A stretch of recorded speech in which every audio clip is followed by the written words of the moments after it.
Ни замериха, докато минахме при немското посолство. Това, госпожо Манолова, специално от тях, заповядайте.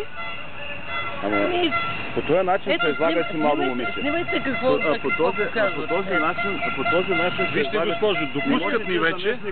Ние ходиме... председател на Народното събрание да го оприличавате по този начин. Това е срамота. Вие нямате никаква елементарна култура. Ни канят вече в парламента и участваме. А вие кои сте? Никакви. Ние сте от гражданското. А вие кои сте? Хайде вие кои сте да ви питам. Интересно ми защо говорите от името на гражданите. Еми да, защото... А вие кои сте? Ето, аз ви питам вие. Отговорете вие кои сте регистрирали в съда и представляваме гражданството. Вие един домат подарявате. И кои сте всъщност? Я дръжте го това на госпожата. Оставете жената да си върши работа. Кога подавате оставка? Как виждате оставка? А вие кои сте всъщност? Оставка няма да има, младо момиче. Оставка няма да има. Ние подкрепяме правителството. Гражданка. Ние подкрепяме правителството. За това ли сте на този протест? Да, точно за това. И парламента подкрепяме. Госпожо... Нека да е ясно, че когато видите тези хора с тези... Аз съм част от тези организации, които отказаха да влязат и да дебатират с вас относно изборния кодекс, докато не подадете оставка.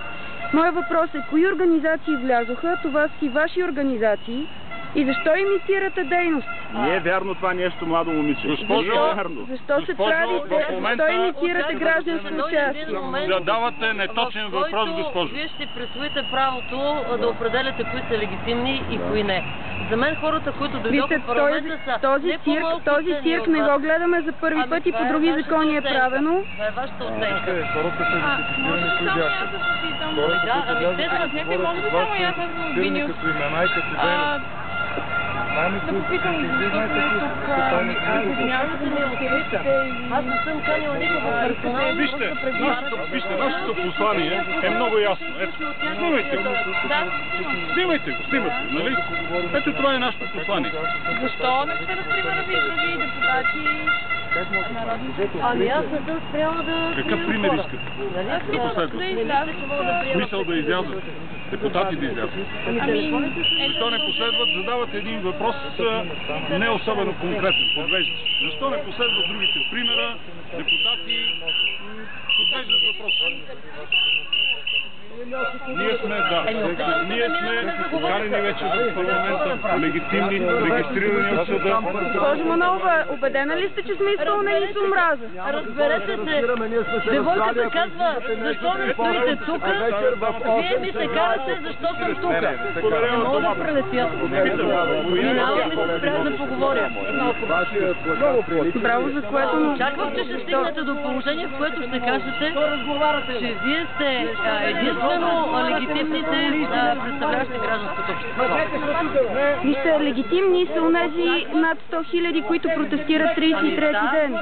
Те не са ли легитимни според вас? За това има 200 000 души, които са се подписали до днес, които 200 000 са подписали? Да, до днес. Интересно, защо 40 човека излизат на пилони? Знаете, хората всеки ден на щат по Северна България минават от социални грижи, от общините и подписват. Защо? Защо? Аз имам близки, които ми това не подават. Не преговаряме. Ние не преговаряме с мен. Не говориме. Тръгвайте, просто си тръгвайте. Никой не ви е спрял. Никой не ви е спрял. Продължете си по пътя. Тръгвайте си. Продължете си по пътя, а вие спряхте при мен, не аз при вас. Много от нас сме дошли специално заради вас. Никой не ви иска. Вие Защото да кажат до първи, ама вие старите му филм върши във властта. Няма да може. Вие не може го кажете. Ай, махайте до тук. Вие не може го Госпожо, и аз да ви попитам. Такива обидни квалификации не ви ли е неудобно? Когато ни наричат лумпени и изпълнени с омраза, господин Монов, който ми е познат. Само поименно, ако определи някой, вашето име. Защо да загалите? Нямам ги всеки Всеки ден. Защо не нагълзете? Всеки ден го Не снимам. ми е неудобно, а на мен, която съм потискана цял живот, трябва да ми е неудобно. Какво се изразява вашето потискане? Изразява се това, че аз бях програмист, завършила съм математика, информатика, нищо лошо, нещо повече от всички останали тук, както се сещате, може би. Много добре. Има и такива. Извадиха всеки учителя. И не нека си в нормалните страни, От талиба,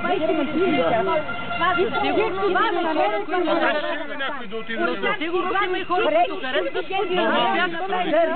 Понеделник бях в Кюстендил, елате с мене. Госпожо Манолова, кои са тези хора, които харесват да назначавате мафиоти на позиции? Вие не спряхте от първия ден на... Днес кой ще назначите? Определено ще ви напълня предаването. Това е целта. Нали, не съм на щат при вас, така че да отида на работа. Да, редно е да отидете, но вижте, изпращаме ви като... Изпращаме ви да подадете оставка. Демократични организации си позволяват да поставят ултиматуми. Че демократични организации като вас...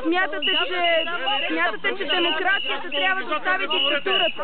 Това е предател. Демокрация не означава диктатура, госпожо Манолова. Тя е съветска подлога. Вижте, един красив диспут утрешен. Красив утрешен диспут. Даже не арестувам Манолова да не ходи на работа. Не говорете с предател. Не говорете с предатели, бе. Ето, този Милер си ги изкупиха. Не знам как класифицирате кой е предател и кой не. Съда определя кой е предател, господине. Не може. Не може. Ама ние не искаме да ходите на работа, госпожо Манолова. Нито вие, нито колегите.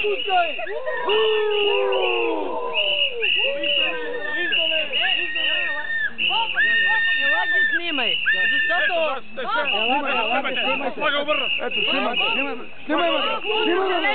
съжаление, вие ни докарвате до тук да обръщаме флага, госпожо Манолова. Абе, не пипай колониализма!